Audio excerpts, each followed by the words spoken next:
महाराष्ट्राच्या दृष्टीनं अतिशय दुर्दैवी दिवस हा आजचा सकाळचा उजाडलेला आहे.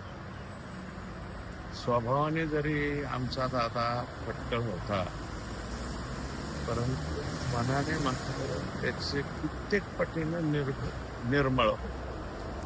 त्याच्यामुळं त्यांचं बोलणं हे जरी एक क्षणिक वाईट वाटलं, परंतु ज्या माणसाला फटकळपणे बोलून पुढे वाटं लावलं त्याच्या पाठीमागून फोन करून त्याचंच काम करणं हे दादांचा स्वभाव होता.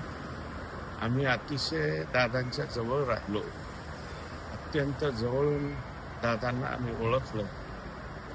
परंतु दुर्दैवाने असं काही होईल हे स्वप्नात सुद्धा पाहिलेलं नव्हतं. कामाच्या बाबतीतही दादा आणि सगळ्याच बाबतीमध्ये दादा असणारा हा माणूस आज या ठिकाणी आमच्यातनं गेलाय.